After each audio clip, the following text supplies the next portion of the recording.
Good afternoon, Mr. Dennis. Good afternoon, sir. Welcome as we talk technology.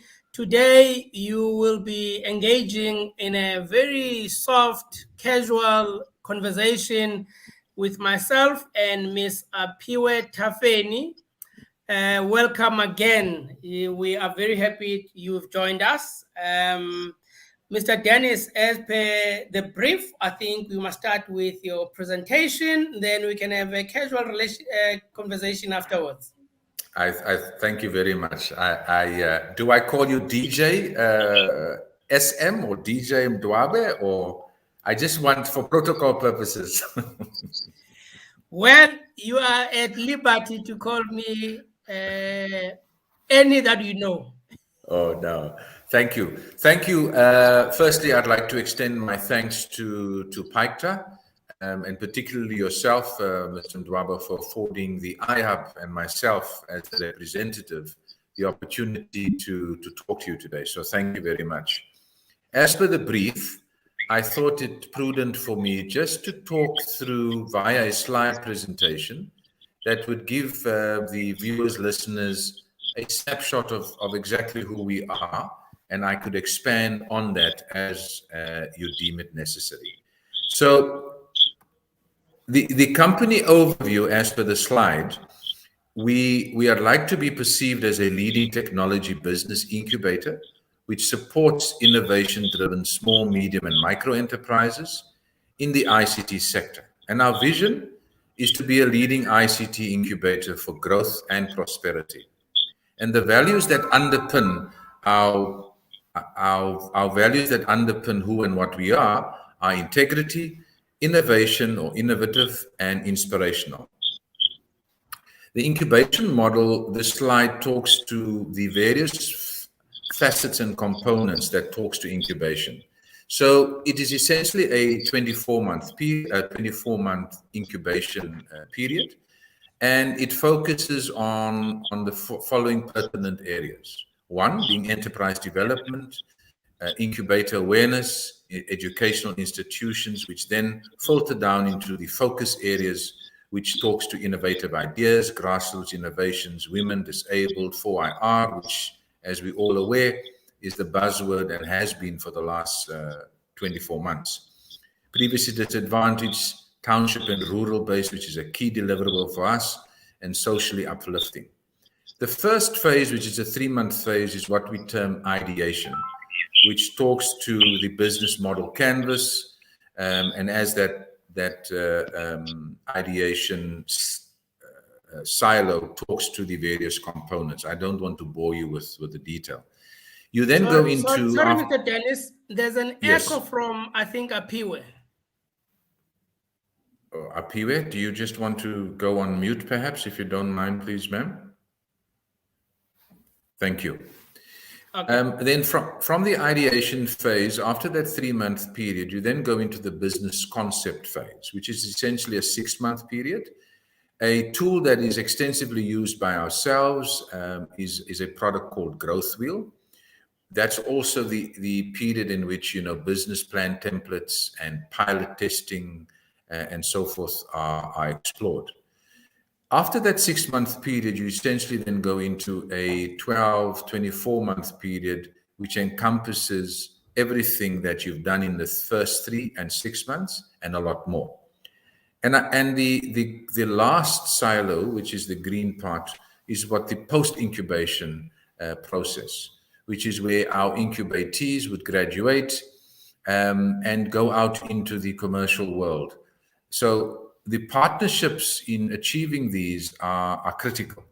And I'll talk through my presentation or our discussion a bit later as to the strategic partnerships we currently enjoy and which are critical. Some of our 2 main funders or stakeholders are the Small Enterprise Development Agency under the auspices of the Ministry of Small Business and the Nelson Mandela Bay Municipality for Gqeberha, also known as Port Elizabeth. We also have funding from the CSIR, which talks to a program, a grassroots program called the Regional Innovation Networking Platform. We also have the Incubator Trust, which is a if you like, a cohort of the Vodacom telecommunications company and the Innovator Trust Fund incubatees across various disciplines, being it mentorship, leadership, and so forth.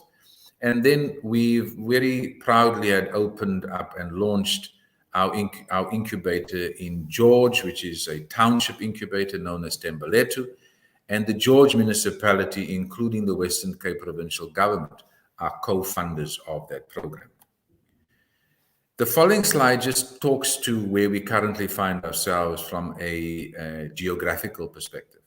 So in the middle is Gqeberha, that's where I currently sit, which is, if you like, the head office of the iHUB. Then on the bottom left, it's Tembeletu village, which is in George.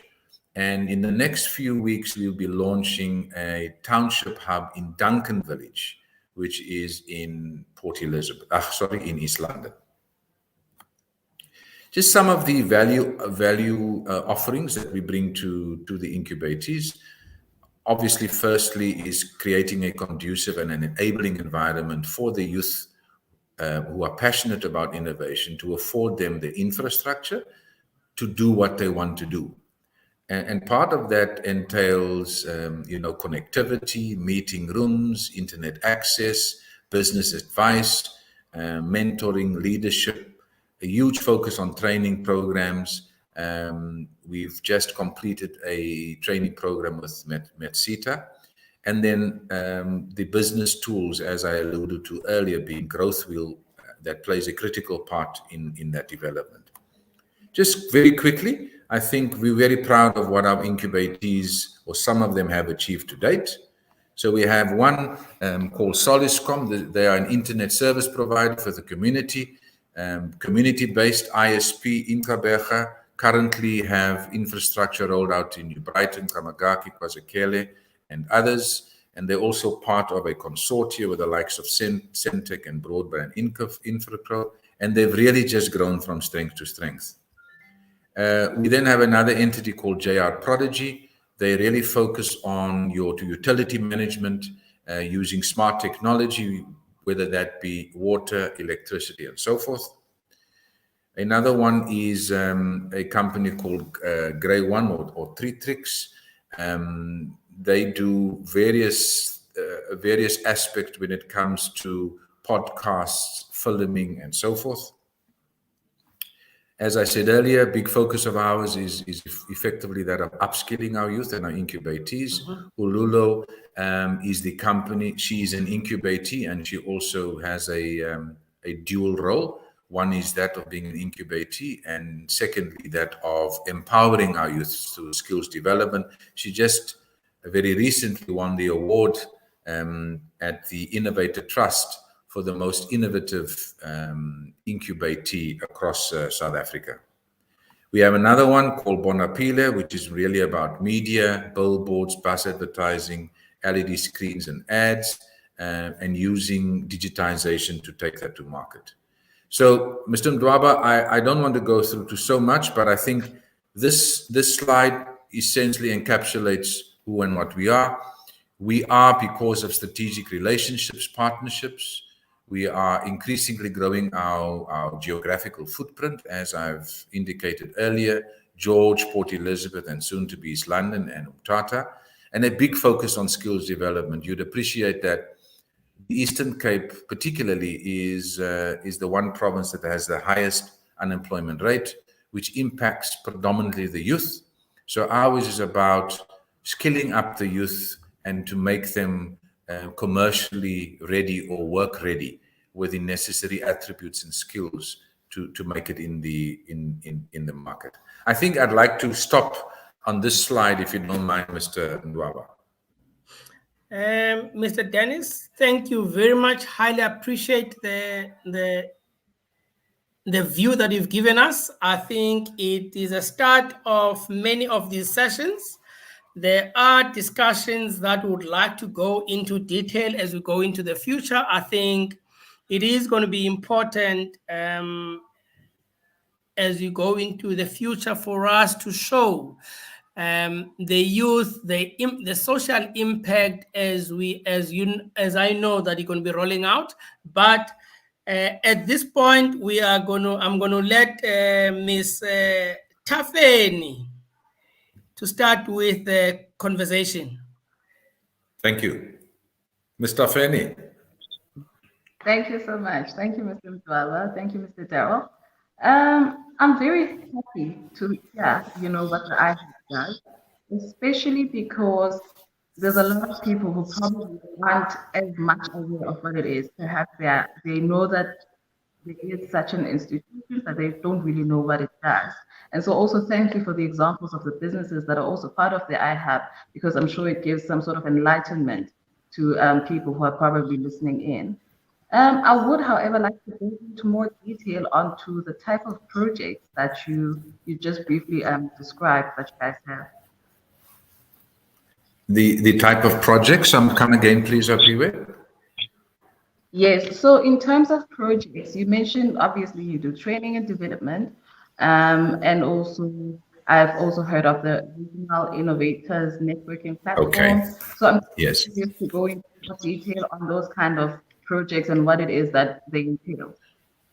Okay, thank you. I think if you'd allow me just to focus on RIMP, which is the acronym. Yes.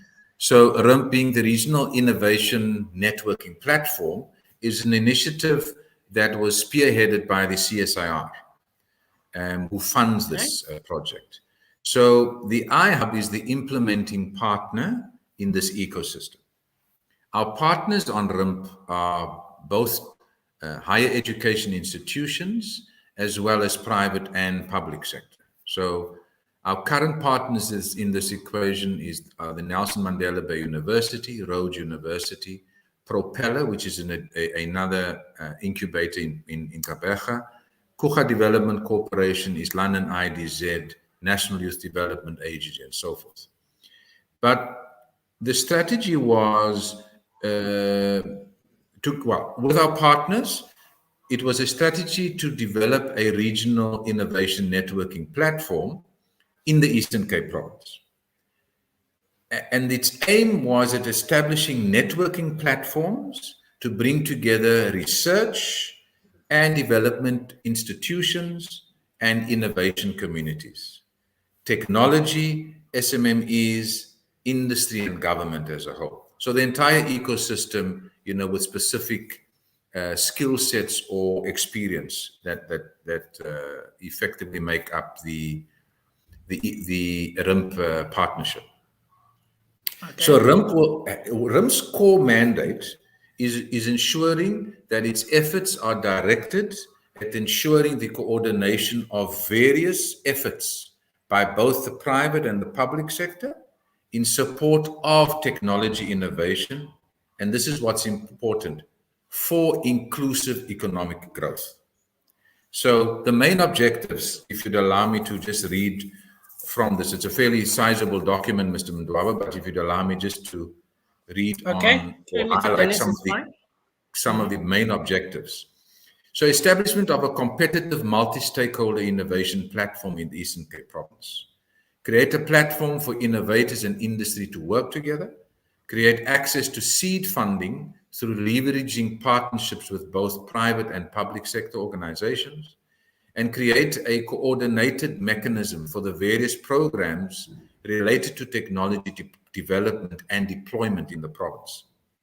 Leveraging the research of the higher educations and the developmental capability of these institutions to develop the provincial economy.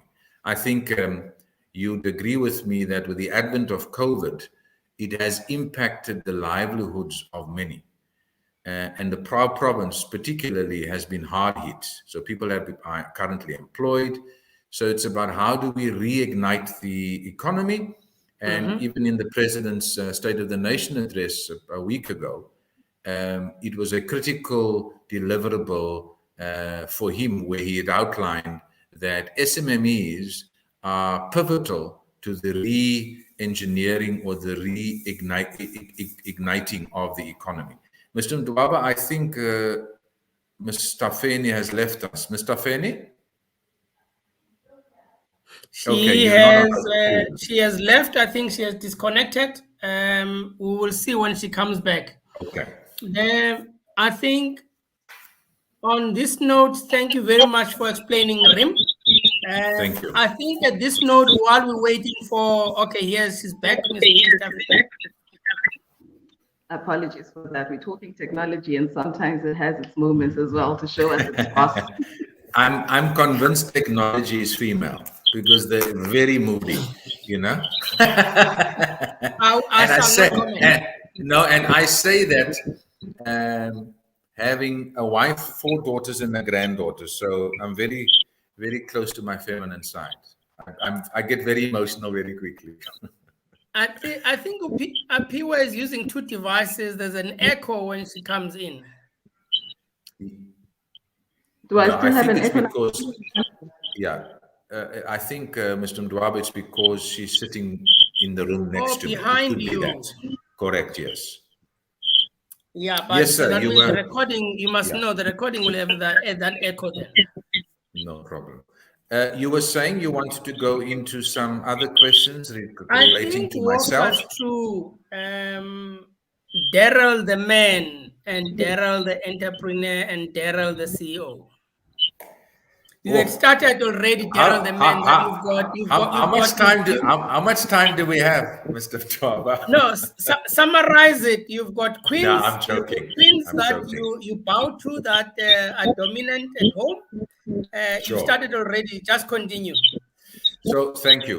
So born and bred Port Elizabeth, studied my schooling as well as my tertiary education. I completed a law degree for my sins. I then got into ICT by default about 25 years ago. Married for 28 years, 4 daughters. One is a candidate attorney. The other one is heads up marketing for a multinational, and the other 2, one in university, and the last one in grade 12. So my stint in ICT, as I said, has been about 25 years, the better part of which I spent at Dimension Data, or now known as NTT. And my role there was that of, I was the executive for corporate affairs for Middle East and Africa. And that role, for all intents and purposes, focused on strategically positioning the company, the brand, and its offerings within a specific market segment. But a big part of that was government relations. So it would entail, managing relationships with government departments at a national, provincial, and local government level. So that's Darryl, the man. Darryl, the entrepreneur. I think in 2016, Dimension Data had gone through various changes. I then found the opportunity, if you like, to venture onto my own. So in 2016, I started my own consultancy called Dennis Connect. And that consultancy really focused on strategically positioning large OEMs and systems integrators across the country, predominantly Eastern Cape, because that's where I'm based. And then Darryl, the CEO of the iHUB, I was fortunate to be recruited to the board of the iHUB. I think it was about 2018, 2017, as a normal board member. Unfortunately, our then chairperson passed on suddenly, and I was then asked to take on the role as chairperson of the board. I did that for 2 years, 3 years, and in the middle of last year, once again, unfortunately, our then CEO decided to pursue a different career path. The board then asked me to step down as chairperson and take on the role as the CEO, specifically for continuity purposes and so forth. So currently in this role from the 1st of July 2021, I think in the heart of COVID, it also showed us that we are so reliant on technology. We had to find ways, as you could imagine. We have incubatees who are youth don't necessarily have the infrastructure at their place of stay.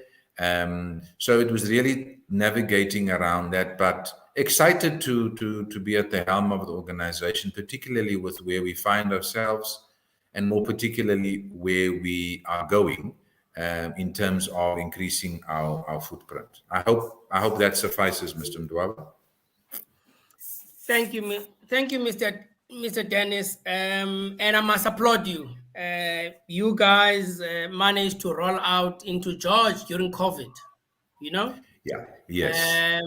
And you are rolling out to Duncan Village, as I understand, and many other areas which we can't mention here for many reasons.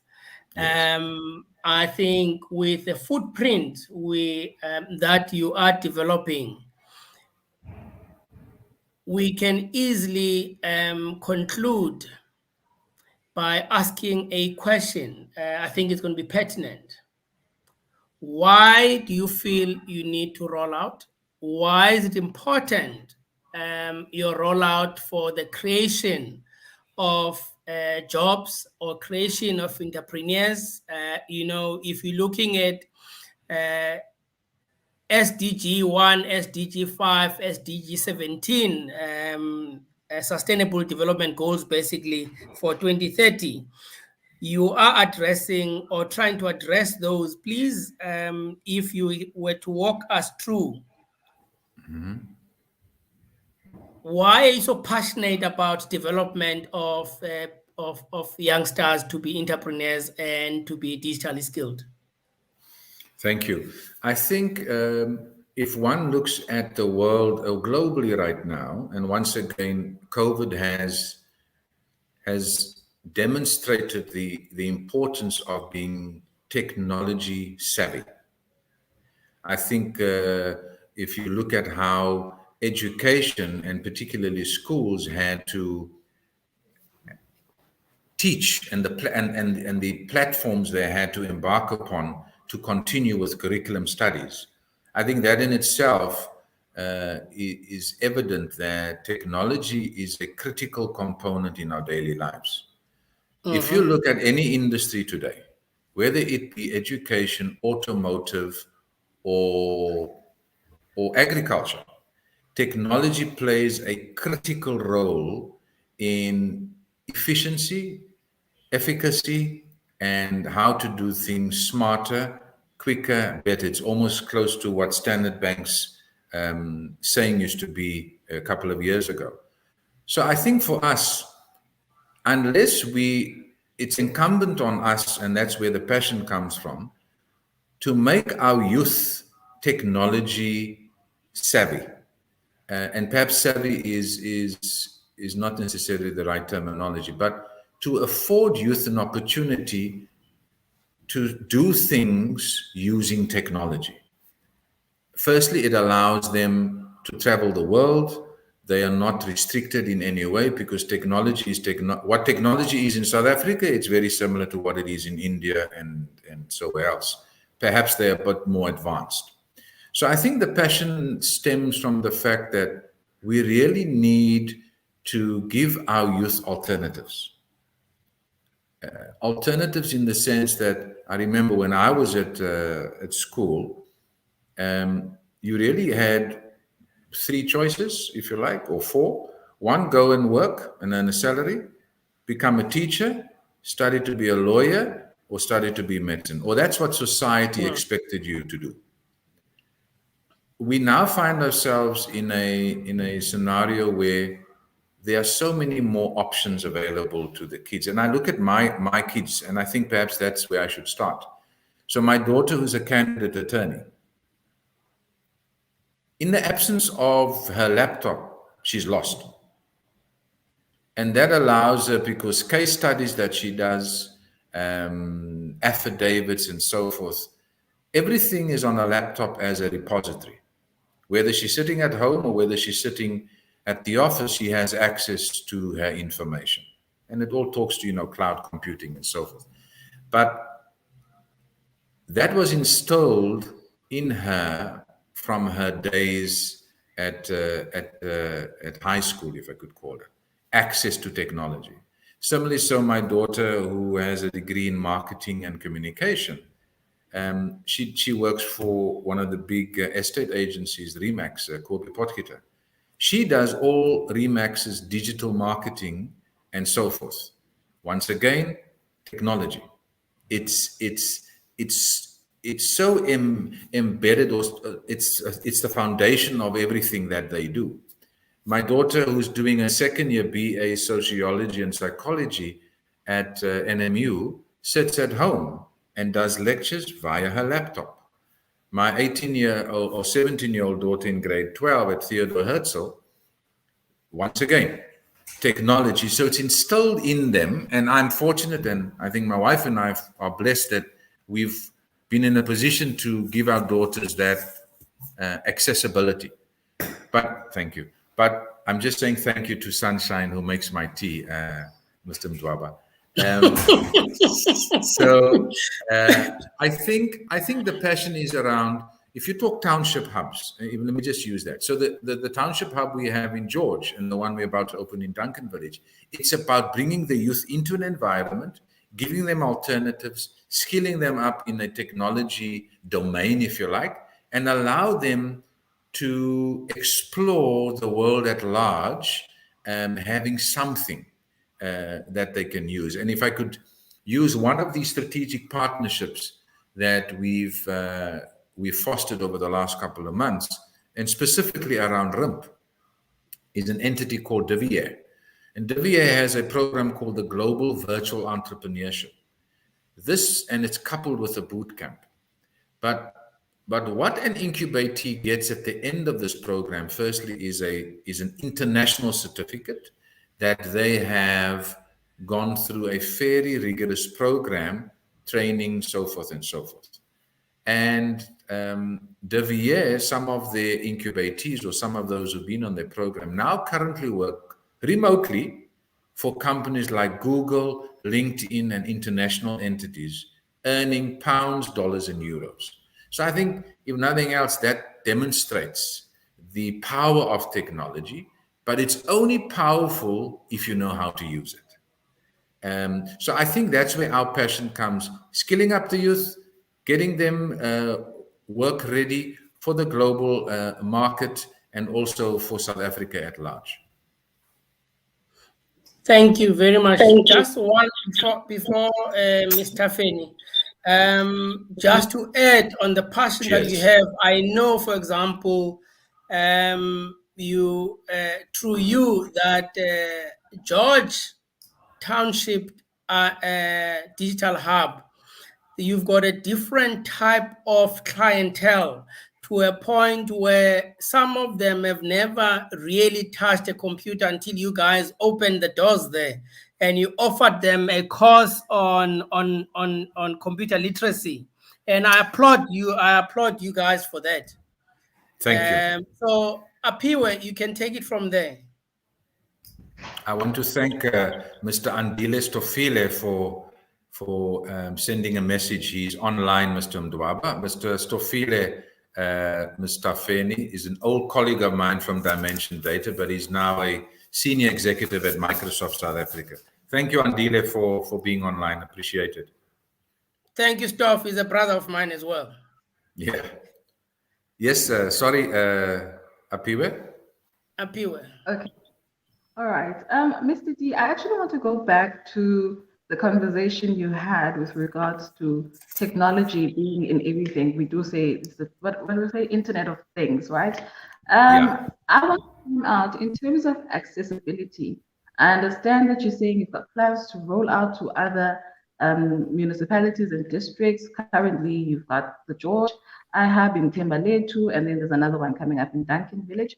I'm just wanting to understand, why did you choose those particular areas, and how then is it accessible for other people who are not from those communities, in terms of people who are from rural areas who've got these innovative ideas or who want to pursue a career in IT? How accessible is IT, in a sense, if you get my question? I think I'd like to answer that in twofold. Number one, one of our major stakeholders, as I said in my presentation, is the Small Enterprise Development Agency. So their focus predominantly in the early part of last year and the year before was the rolling out of township incubators, because it's about getting people in rural communities being part of technology and making it accessible. So it's really government's deliverable, if I can, to take technology to the people. And the only way you can do that is through the auspices of township incubators. So Temboletu in George, if you drive into the Temboletu township, our incubator is as you enter the township. So the partnership with the George municipality is they've given one of their buildings for us to utilize as an incubator. And obviously, we, through the auspices of CEDA and the Western Cape provincial government, have effectively rolled out, the necessary infrastructure. So accessibility is like I'm trying to demonstrate Temboletu's as you enter the township. It's visible, it's accessible, and your transport infrastructure allows for people, to get to our incubator. It's not hidden somewhere in the township where, people can't see it. And similarly so, Duncan Village in East London is a joint venture or a partnership between the Eastern Cape Development Corporation, Buffalo City Municipality, and Telkom. And let me explain that partnership. So ECDC had approached us, having learned about who and what we do, and I'd like to believe the success we've enjoyed to date. And they had approached us to say, we really want to focus on the township rural communities, and would you be interested in implementing a township incubator? Obviously, we said yes. So ECDC are the funders. Buffalo City Municipality have given us one of their buildings, and Telkom are in between programs and funding. So I think, Apiwe, it's not that we chose those specific townships. I think it largely stems from the fact that our partners have identified those township incubators as a critical deliverable for not only the city that these townships are in, but more importantly for the access to the rural communities. Okay, all right. Ms. Mpho, it looks like you want to say something. Sorry, can I just interject? There's a question. Sonwabo, can you see the question? I was going to say there's a question. Yeah, I'm trying to, I'll read the question. Yeah. From Onika Makwakwa. The mobile first and the mobile first, mobile only narrative for Africa could contribute towards widening digital inequality.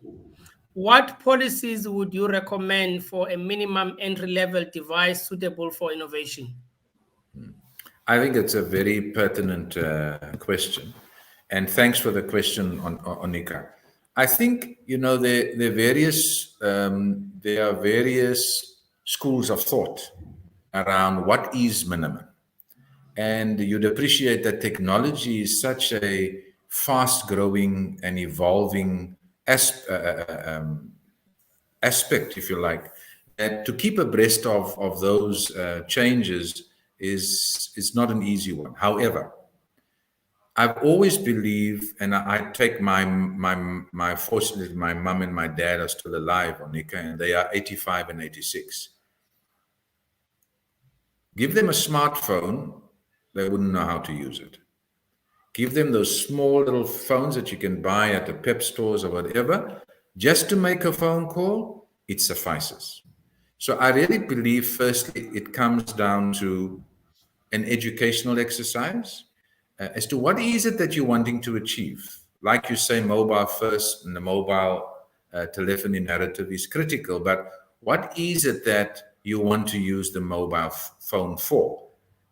In the current environment, or the little experience I have, is mobile devices in rural areas to a large degree are used for connectivity to the World Wide Web, because that just broadens your horizon and your perspective. So I don't think there should be a minimum. Perhaps we should term it differently to say, what is it that you want to achieve with the mobile telephony? And one of my mentors, and one of the gentlemen I have the highest respect for, is a gentleman called Dr. Andile Ngaba. Used to be the chairman of Dimension Data. You guys can Google him. He's done the first undersea cable. He's launched satellites into space and many others. And perhaps, Sonwab, I'd like to propose you try and get him on one of your talks over the next couple of months, because I think he'd be able to answer those type of questions. I don't think I'm qualified to, but I really think, Oneka, it's about what do you want this device to do for you? And who's the audience and who's the target market? I think those are all factors that will influence how you package this device. Thank you. Thank you, Dee. Mr. Dennis, there's another question from Advocate Siyabonga Mfufu. He says, great initiative. Thank you to iHUB for coming onto the platform, for us sitting here. If possible, can this be extended to matriculants? There's a huge gap there. In your ecosystem, sorry? Yes. Sorry. No, carry on. I'm only seeing one line of the question. Obviously, there's a lot more. Carry on, sorry. No, it says, if possible, can this be extended to matriculants? There's a huge gap there. This question, I think, is relating to your ecosystem, around where your hubs are. And we would like to give a response to that. And as PICTA, we will support you whichever way you want to go. But there's a statement. No, and thank you, Advocate, for that question. I think undoubtedly the feeder into incubation should stem from schools and matriculants or grade 12. But it really comes down to how you position what an incubator is. Once again, I go back to society has this notion that when you are finished at grade 12, you've got to go and study. You've got to have a tertiary education behind you. And there's nothing wrong with that. I support it. However, it's about how you articulate why getting involved in an incubation model or program. So that process with the support of PICTA should be one of engaging with the Department of Education, and let's use the Eastern Cape for now, because ICT fundamentally, and Mr. Mbaba, I should have said this from the outset, that the iHUB, Tembeleto, and Duncan Village are ICT incubators. So our focus is predominantly information, communication, and technology. But just coming back to the advocate's point, it really is a collective effort and a joint collaborative effort, if you like, to engage with whether it be the Provincial Department of Education or the structures within the education fraternity, where we go and present who and what we are. The only way you entice people is if they understand who and what you are, and you can relay the successes we've had to date. So, Mr. Mdwaba, I welcome the opportunity to pursue that jointly with PICTA. Thank you. As you know, it is. I must say, just to extend, it is a challenge dealing with high schools. There's connectivity issues, which I'm more than happy that I know I'm committing you here, that Mr. Dennis will come back and address the issue on connectivity, the importance of connectivity, as there is a difference between connectivity and access, you know. So that will be a discussion that we will bring on the same platform. I think we need to continue, Mr. Dennis. Apiwe? Yes, sir. In fact, I'm so happy that we're having this conversation that Advocate Ray, because what I wanted to actually go into is transformation. We know a lot of industries are talking about having to transform, and transformation in every aspect at this point. So how transformed, or is ICT transforming, or how transformed is it? Because obviously I'm hearing now that there's various ideas and plans that you are implementing to try and bridge the gap. But just how much of the gap is there that still needs to transform? Thank you. Before I answer, I'd like to acknowledge a good friend of mine, Rodney de Kock. Thank you for being on the platform, my brother. It's nice to see you. I think, Apiwe, if I have to do an analysis of our incubatees in the iHUB, it's pretty much a 50-50 split. And I say 50-50 from a gender parity perspective. So males versus females. And we embrace the female entrepreneur because, if we don't, who's going to do that?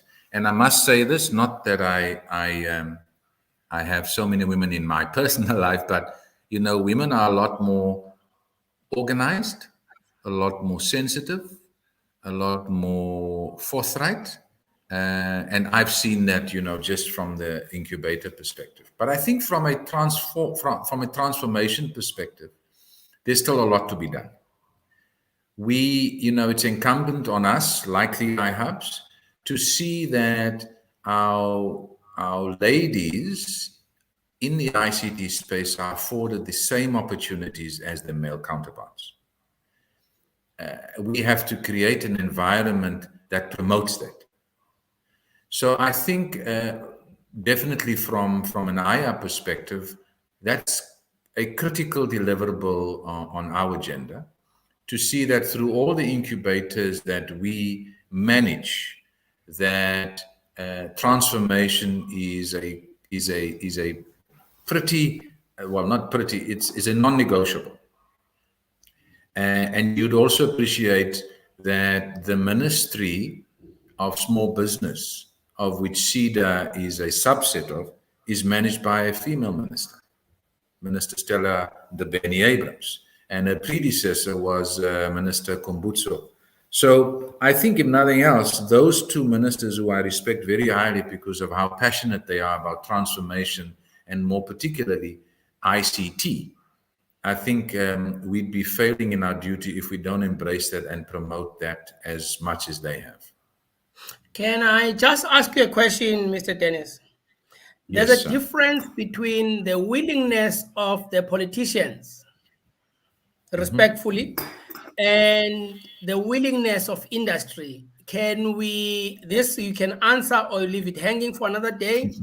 Is the sector progressively transformative or not, in your knowledge?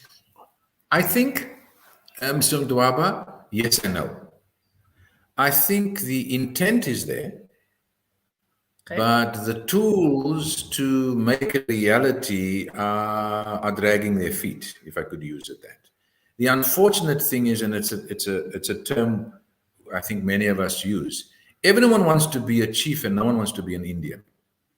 So everyone wants to be an important cog in the wheel, but they lose sight of the fact of what is important at the bottom.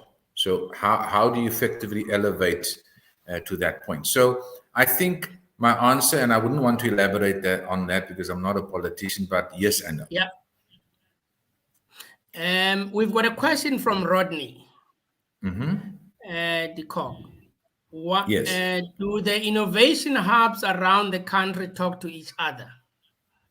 I think, Rodney, from my experience, particularly those incubators that are funded by CEDA, we have quarterly meetings. So just last week, Friday, there must have been about 80 of us on an online meeting with the CEDA top management.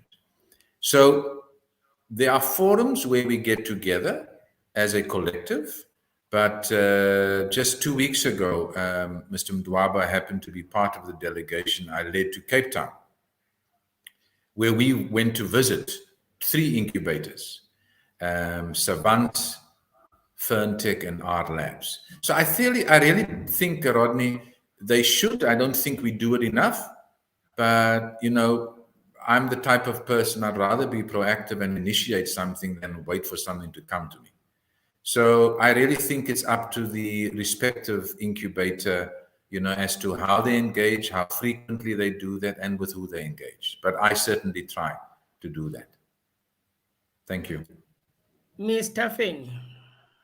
On the conversation of incubation and communication, enterprise development is one of the key deliverables in what some would say the incubation iHUBs have.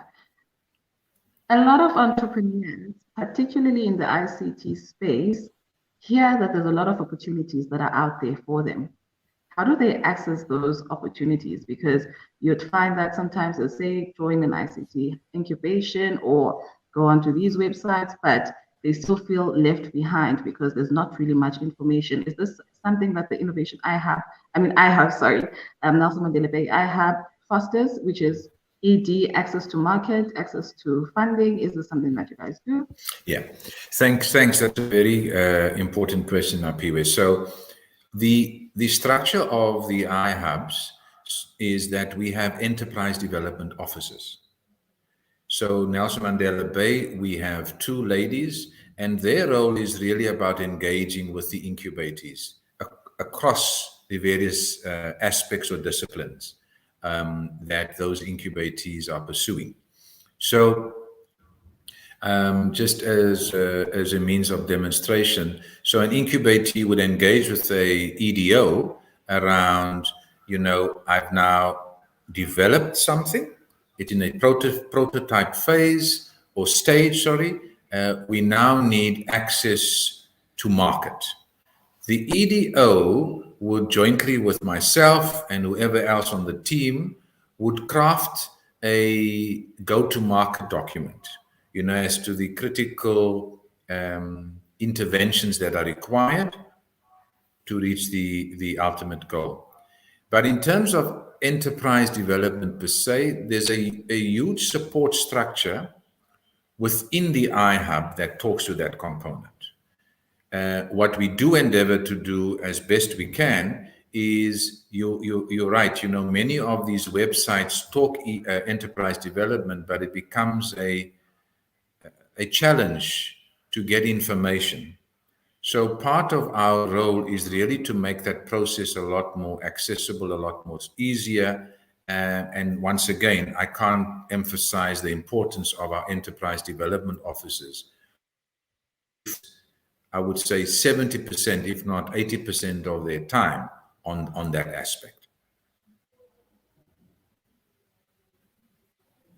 Thank you for that. So then would you say if one of the incubators now sees an advert, I'm just going to make an example right now, from one of these big private companies in the country saying, apply for this opportunity to be on our supplier database, is this then a service where the EDOs that you mentioned now would sit with this incubator and say, okay, this is what you need to get together and all of that? Yeah, absolutely. So I mean, I'll use the public sector so you know about the Central Supply Database, the CSD of National Treasury. You have to be registered on CSD if you want to do business with any government institution, department, and the likes. Our EDOs would assist incubators in populating the necessary documentation, whether it be online or physical, to succumb to the requirements of CSD. So very similar, it would be a similar scenario in the private sector. And we'd also, as the innovation hub, you know, write if you like, motivational correspondence to that identified private sector client, advising them that Apiwe is an incubatee, So it just gives, the potential client or audience a level of comfort that this is authentic and, there's structure to the engagement. Thank you. Thank you so much for that. That really makes me happy because while entrepreneurs have taken the jump, to stand alone, sometimes they're not really skilled in certain things in terms of finances, for instance, as well. So in terms of accounting, bookkeeping, is that something that you also would assist? Absolutely. So the CFO at the iHUB, Mr. Gobi, is that's one of the added services we would afford incubatees. So he's an auditor by profession. So anything relating to financial statements, documentation, and related, we would do that as an additional service or as a service to the incubatees. If the process is a lot more intricate than that, we would then source the necessary with accountants or the likes to tackle that specific project. As I'm sorry, Mr. Mdwala. Continue, Mr. Finn. I get a bit excited about this because it means that, there's a forward path that the country is moving towards. It's not all doom and gloom as they put it in the papers, Yes. Incubation hubs have a very critical role to play. And I think that, for people who are young and talented and have aspirations and who have great ideas, this is something that they absolutely need to look into, to develop and to grow themselves. So this really excites me. As a note on my side, from your experience, is ICT really worth it? Is it worth it for a grandmother in the Transkei to give their child or grandchild brother some of their pension money to go to a TVET college to study towards ICT? Is this something that's worth it? Is there, perhaps because you did mention that they could go and study teaching, they could go and study this and that. So is it really, really worth it? I think, Apiwe, if nothing else, it broadens your scope globally once again. So yes, absolutely. The Gogo who wants to fund her grandchild's education in ICT, it's not a waste, because I do the same with my kids. No matter what you study, always have something to fall back onto. But when you talk ICT, it's fundamentally become a critical aspect of any employment, whether it be, a doctor uses a computer, or neurosurgeon I remember 3 years ago when I had a back op, the neurosurgeon used his Apple computer to look at my MRI scans. So undoubtedly, I think, a personal opinion, I would rather spend money on equipping my kids from a technology perspective than anything else. And I say this with respect to other professions, but just from my personal experience up here, my granddaughter is 4 years old. I give her my smartphone. She handles that smartphone like she's gone to school. And that just, I think, once again shows you the impact of technology. That a 4-year-old can scroll through my phone, wants to go to YouTube, she does it on her own. If I happen to put my phone or try to change something on the phone, she pushes my hand away. Now, if that was an eye-opener for me. I think that just in itself shows you how our new generations have become accustomed to doing things which is technologically driven. Happy? Happy Absolutely. it is. Okay. I think, Mr. Dennis. Yes, sir. For Nelson Mandela iHUB 1.0, we've done justice to what we were meant to do for today. Thank you. So We need to have 2.0 as per promise. And one of the things that I think are very important for you to tackle as we go forward is going into detail on the township hubs, the expectations, the offering, discussing things or issues like adoption versus non-adoption of technology in the township. Why is it important for the youth to get off the streets and be empowered, to be digitally empowered? I know in Eastern Cape we've got high unemployment. You said it yourself, but as an iHUB, given the resources, given the support from different stakeholders, private sector, public sector, what type of institution would we see the iHUB become, and what different or social impact or socio-economic impact would it have to the ecosystem that it lives in? I think 2.0, we need to cover such issues, and Yes. and maybe go back to the drawing board as well and see how, as iHUB, can bring along or pull into the same discussion some schools or teachers from schools, just to understand what needs to be done, how can it be done. And as I've said to you, from a partner perspective, the platform will always be available, will always support.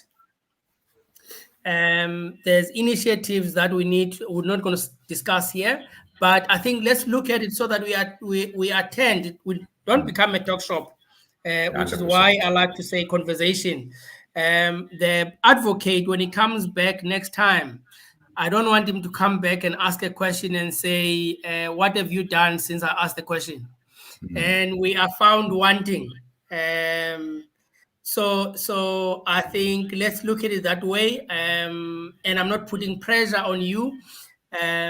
Park has adopted a high school in Eastern Cape, so maybe it's something that you must also consider. Sure. We've got a high school that we give support to, career guidance, and we've adopted the school. We send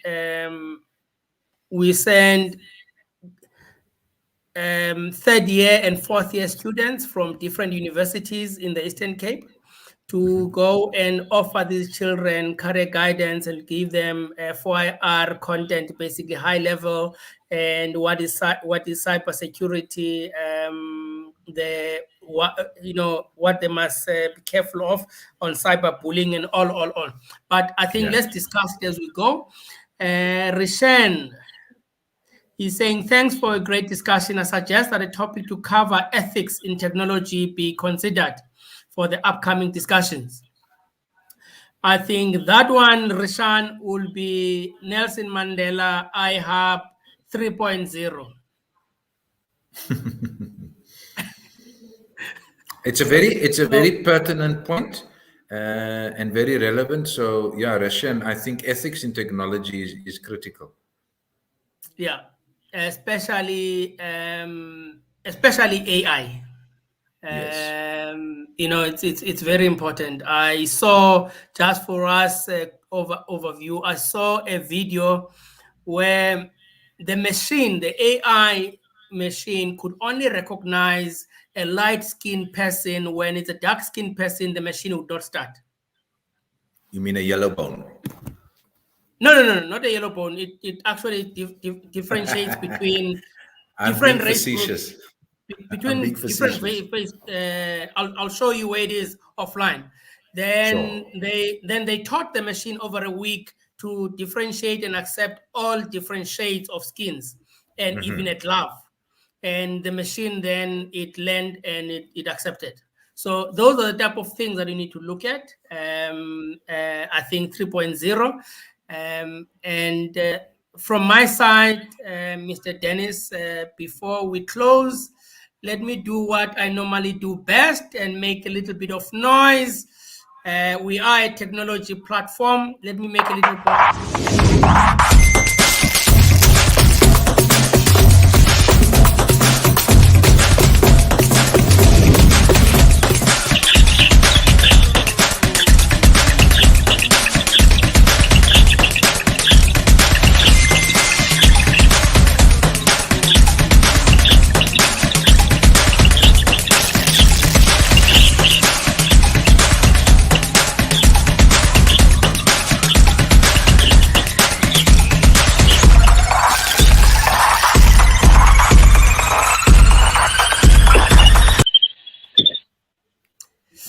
Thank you, Mr. Dennis. I think on this point, at this point, I must say thank you very much. Unless you want to have a parting remark and leave people looking forward to your next visit on the platform, which I would like you to commit as well when you're going to be coming back.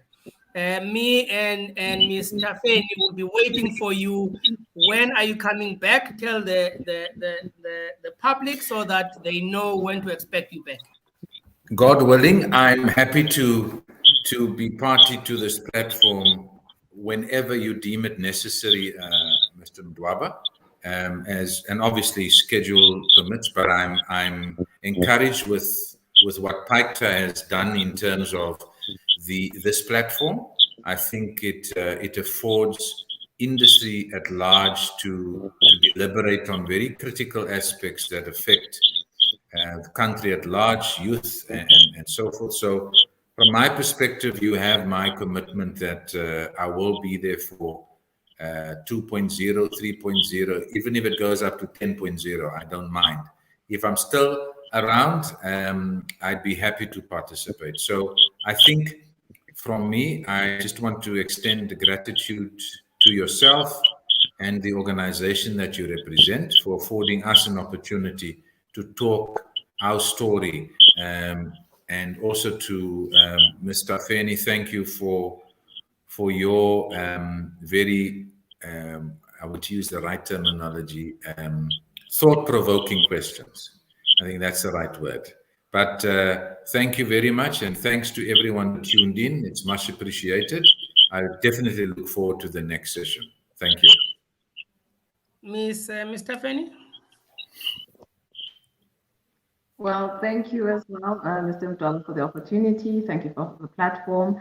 And thank you, Mr. Dennis, for talking about the importance of the incubation space, talking about the various opportunities that it presents to entrepreneurs, and sharing as well that it's transforming, which is something that we always cognizant of. So thank you so much. I look forward to 2.0, 3.0, and I'm also very thankful as well to the audience who also asked questions, because those questions as well were quite thought-provoking and they led to a greater discussion. So thank you so much. From my side, from Tech Power Talk, I thank you all. God bless. Till we meet again. Goodbye. Goodbye.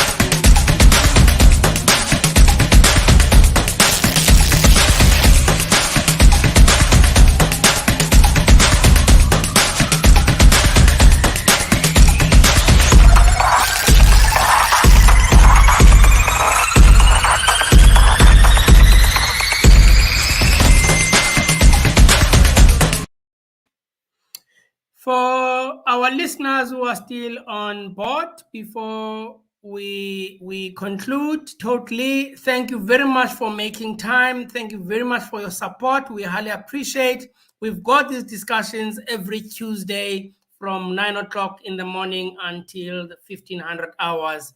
We thank you. God bless.